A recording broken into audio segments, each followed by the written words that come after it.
Hello students, this is Mr. Z, and today we're going over the digestive system supplemental aid to help you remember the functions and the main structure of the digestive system. Let's begin with the title. This is the digestive system, and it's about absorption. The big D that you see here stands for digestion, and the capital A stands for absorption. This is absorbing all the nutrients that we eat into our bloodstream so that we can feed the 3 trillion cells that make up our body. So this is all what digestion is about. Absorption of nutrients into the bloodstream to feed 3 trillion cells. Okay, we'll begin to look at the supplement chart. It looks very busy, but there is an order of how the food enters our digestive system, and we're going to begin in just a minute, but let's get some housekeeping things out of the way. So if you look at the gears, which you'll find in this picture in several locations, the gears stand for physical or mechanical digestion. And when I say physical, I'm actually thinking about something moving. So if you slap your hand down on the table, that is a mechanical movement or a physical movement. So we're looking for any kind of movement like that. And one example, and I'm just going to mention the first one, is the breaking down of food by teeth would be something considered to be mechanical. Now note that there are several locations in the digestive system where we will find mechanical digestion, also known as physical digestion. Next, we have the symbol for chemical digestion, which is a flask of chemicals. So right here is shown here, and right here, and right here. And this is digestion that has place when chemicals are being added to the food to help break it down. One thing that you probably notice is there's a thermometer by each one of the chemical symbols. And that's because every time there's a chemical change, it releases heat. So that's a good indicator or a good way to find out if chemical digestion is happening there. So let's go ahead and begin now that we know what these symbols mean. And let's start with a ball of food right here. So here we have some food, and it enters into our digestion system. The very first thing that the food is going to see is the teeth breaking it down. And this is going to be a mechanical type of digestion. Now afterwards, your tongue will move it back and to the back of your mouth where you have your saliva glands. And your saliva glands is a chemical, and it will start breaking down the food. Let's say for a minute that this food that we're eating is bread. And here's really an experiment that you could try after you finish watching this video. Take a slice of bread, chew it up, don't put any water or any drink in your mouth. Chew it up, keep on chewing it, don't swallow it. Let the saliva form around the food that you're chewing until all that you have left in your mouth is a watery substance. What this chemical does right here is turn your food into sugar, because sugar is the food that your cells need. So it's being turned into glucose here. So glucose is sugar, if you remember that word. And cells need glucose to get their energy. So right now, right in your mouth is where this is happening. Now, as you hold the food in your mouth, the bread in your mouth, and it is liquidly, one of the things that you're going to notice is the bread is now going to start to taste sweet. And that is just proof that it is a chemical digestion that's occurring, breaking the food down and turning it sweet. Now, if you want to know the name of this chemical, all you need to do is remember the name of this doll right here. Okay, this doll's name is Amy, and she loves lace. She has a lace bonnet, and she has lace all over her dress, and that's why I call her Amy Lace. So this is the name of the chemical that breaks down the bread and turns it into glucose, amylase, and it's spelled AMYLASE. So can you tell me the name of the chemical that the saliva glands put on the food to break it down to glucose? Very good. If you said Amy Lace, you are correct.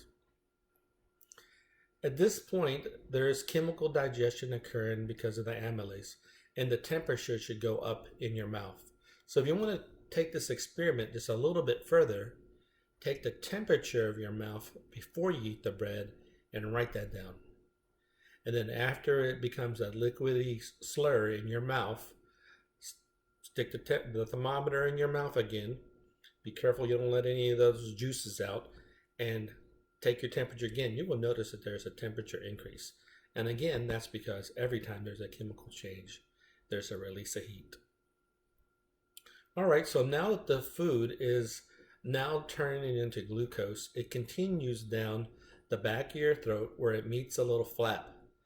Now this flap is very important because this opens up to let food in only when you swallow. So when you swallow and make that motion with your mouth right now, swallow, everybody swallow, and what happens, this flap will open and let the food into the stomach. And the reason this is there is to also keep the food from going into your lungs. So we don't want the food going to your lungs, so this only operates and opens the passageway to our stomach when we swallow. And this little flap of skin that we see here, and there's a little hidden E right here to help you remember the first letter of this word, is called the epiglottis. The epiglottis. Everybody say epiglottis. Say it one more time. Epiglottis. Very good. So once the food drops down into what we know as our throat, this is called the esophagus. And the esophagus connects your mouth all the way to your stomach. So everyone say esophagus. One more time. Esophagus. Very good. Now the food is forced down into your stomach with a series of muscular contractions. This is why we have the mechanical symbol here, because these are actually muscles that are moving the food in a ball shape down into your stomach until it reaches your stomach. Now, if you were hanging upside down, these muscles will still move the food in a ball all the way down to your stomach. Now, this the ball of food has a name. It's called here's a ball, big hint, bolus. So the ball of food is called bolus. Now I'll keep the pictures here, but I won't have the words, so you're going to need to remember the words parts. So ball of food is the bolus. And the movement that we see here of the food going into the esophagus, you can see the muscles moving around the food and then pushing it down. Much the same way a snake would swallow its prey, the food is going to travel down the esophagus, and this type of movement from the muscles of the esophagus has a name, and there's a big hint on top of the bolus. And it looks like this pear is moving, right? So this is why I put this here. This is called peristalsis. So the movement of the food through the esophagus is called peristalsis. Pronounce the word, peristalsis. Very good. One more time. Peristalsis. Very good. So here is the symbols or pictures to help us remember what this is right here. Okay, once the food drops into the stomach, there's a lot of stuff going on here. We have mechanical digestion, we have chemical digestion, we got temperature changes because of chemical digestion. But let's first talk about the movement that's going on, the physical, mechanical movement that these gears represent. Your stomach is actually churning and kind of grinding the food the same way maybe a washing machine would wash your clothes in your washing machine. It is just going back and forth, squeezing and moving, trying to break the food down. Now keep in mind that your food has to be so small that your cells can eat it. So there's a lot of breaking down that's going to happen in the digestive system. And at this point in time, we got the stomach that's helping breaking it down. And we also have the stomach that's full of acid. And the acid is breaking down the food. And when I say acid, I really mean acid. Tell you a really short story here. I'm not going to go through the whole story, but I knew of someone who threw up on his father's vehicle and they did not wash it off right away. And the next day, when they washed it, guess what happened? If you guessed the paint came off, you're right. This acid will eat paint off a car. There's other chemicals that are in here also. There's something called, see the Pepsi can? There's something called pepsin that helps to break down proteins. Proteins is what you might have when you're eating a lot of meat. So pepsin breaks down the proteins in here. And then we also have the acid. Okay. And I got a question for you. If there's all this acid down here and it can eat the paint off of a car, why won't it burn a hole through your stomach? Think about that for a second.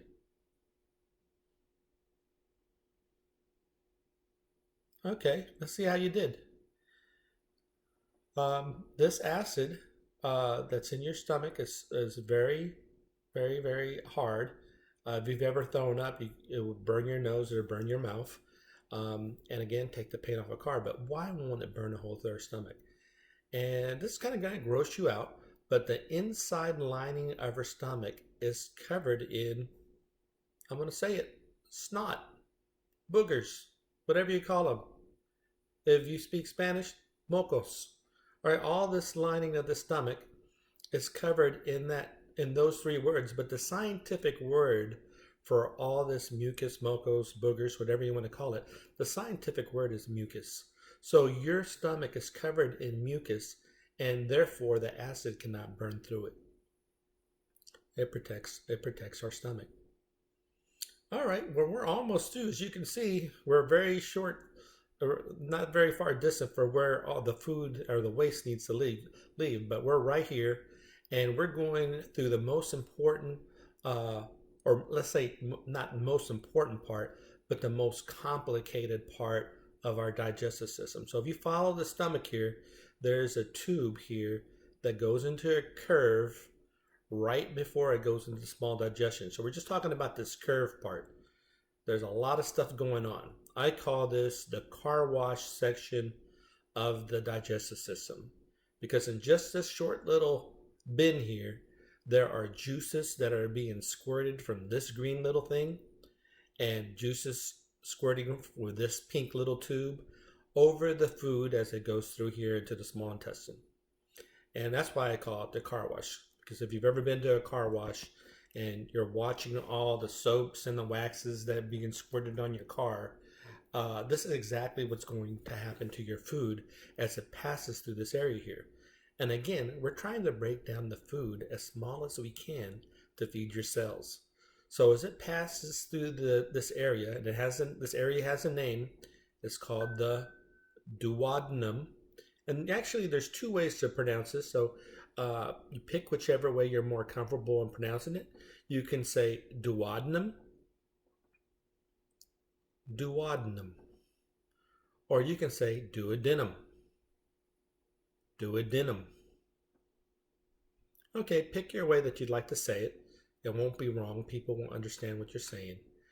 Okay, so as the food passes through the duodenum, the very first tube that we have here is connected to a little green sac that's located under your liver. You would actually have to lift the liver up to see it.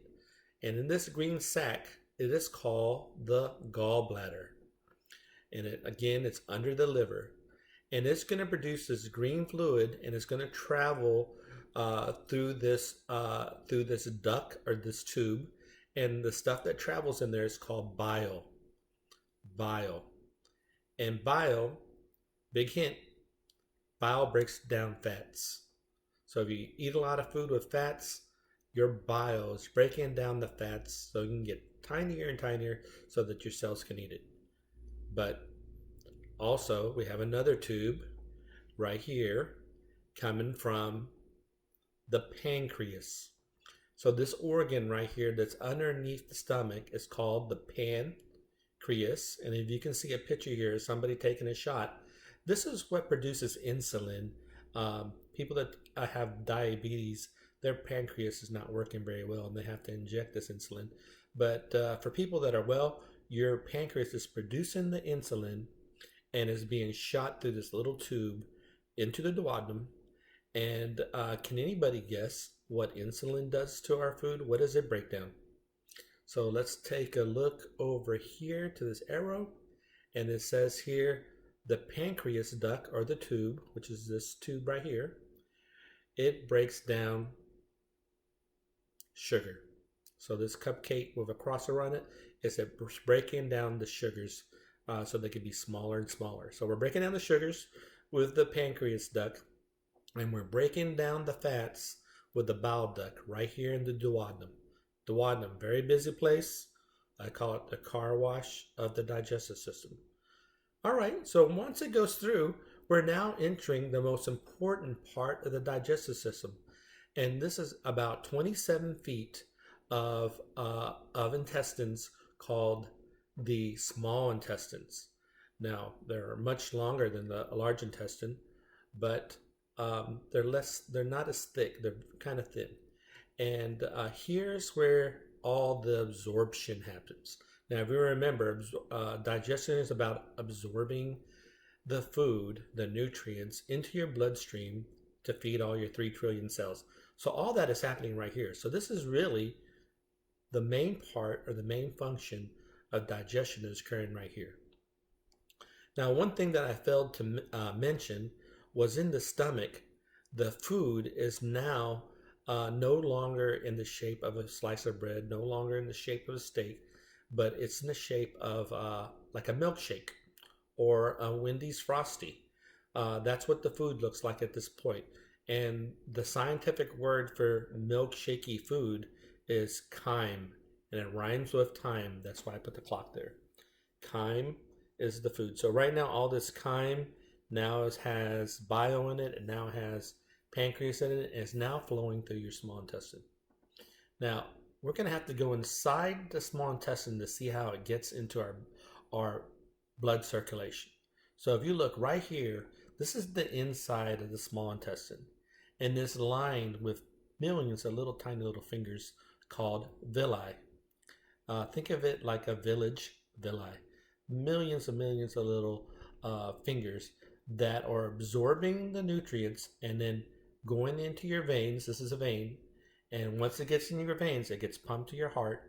And then your heart pumps these nutrients to every single cell in your body. And remember, you have 3 trillion cells in your body that not only do you need to give them oxygen and get rid of the waste, but now you're delivering food to that cell at the far tip of your toe. That's as far as we can get away from this area right here. That's going a long way to feed your toe through your circulatory system. So here's the magic. It gets absorbed into the villi. The villi absorbs it into the veins, and the veins pump it through the heart. Now over here, you'll see I have a paper towel roll. Bounty, the quicker picker upper. The small intestine is all about absorption. Okay, we're almost done with this lesson, because now we're heading to what's left over. And this is the stuff that exits our body. Call it whatever you like. Poo. Scientists call it feces. And you'll notice that it has vitamin K in it. So if anybody ever tries to sell you vitamin K, say, hey, don't worry, I got enough. Everybody has a lot of vitamin K because our poo has vitamin K in it. And also there's a lot of good bacteria here that help break down the food so it's not so hard when it comes out. Now, the main role of the large intestine that we're looking at right here is that it squeezes the water out. And thank God that it does that, because if it didn't squeeze the water out, we would have diarrhea all the time. Most of the time we have diarrhea only when we're sick, but can imagine having diarrhea every day? So thank God that the large intestine squeezes all the water out. Where did this water go? It gets absorbed into our body, and the next time you sweat, it comes out your pits, or maybe drops off your forehead from your sweat.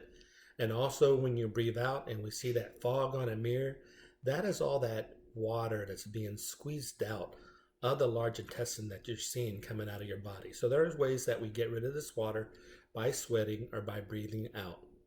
So the main function of the large intestine is squeezing the water out.